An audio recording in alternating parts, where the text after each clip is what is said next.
നമസ്കാരം, കൊട്ടാരക്കര മീഡിയയിലേക്ക് സ്വാഗതം. ഒരിടവേളയ്ക്ക് ശേഷം വീണ്ടും കുതിച്ചുയർന്ന സ്വർണ്ണവില. 560 രൂപയായിരുന്നു പവന് ഉയർന്നത്. ഇതിന് പിന്നാലെ തന്നെ ഇന്ന് 400 രൂപ കൂടി വർധനയുണ്ടായി. 56,920 രൂപയാണ് നിലവിൽ ഒരു പവൻ സ്വർണത്തിന്റെ വില. അതേസമയം 1 ഗ്രാമിന് 50 രൂപ കൂടി 7,115 ആയി. ഈ മാസത്തിന്റെ തുടക്കത്തിൽ സ്വർണ്ണവിലയിൽ വലിയ കുതിച്ചുകയറ്റമായിരുന്നു ഉണ്ടായിരുന്നത്. എന്നാൽ ഒരാഴ്ച പിന്നിട്ടതോടെ സ്വർണ്ണവിലയിൽ താഴ്ചയുണ്ടായി.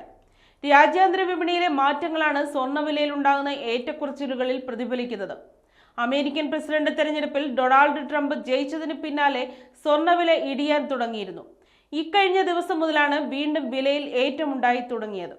US ഫെഡ് പലിശ കുറയ്ക്കുമ്പോൾ അത് US സർക്കാരിന്റെ കടപ്പത്രങ്ങളെ ബാധിക്കും.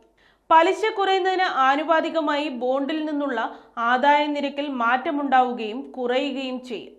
ഡോളറും ദുർബലമാകും. ഇതാണ് ഫലത്തിൽ സ്വർണ്ണ നിക്ഷേപ പദ്ധതികളിലേക്ക് പണമൊഴുകാൻ വഴിവെക്കുന്ന ഘടകം. ഇതോടൊപ്പം സ്വർണ്ണവിലയും വർദ്ധിക്കും. മാത്രമല്ല, നമ്മുടെ റിസർവ് ബാങ്ക് ഉൾപ്പെടെയുള്ള നിരവധി കേന്ദ്ര ബാങ്കുകൾ സ്വർണം വാങ്ങിക്കൂട്ടി കരുതൽ ശേഖരം ഉയർത്തുന്നതും വില വർധനയ്ക്ക് കാരണമാകും.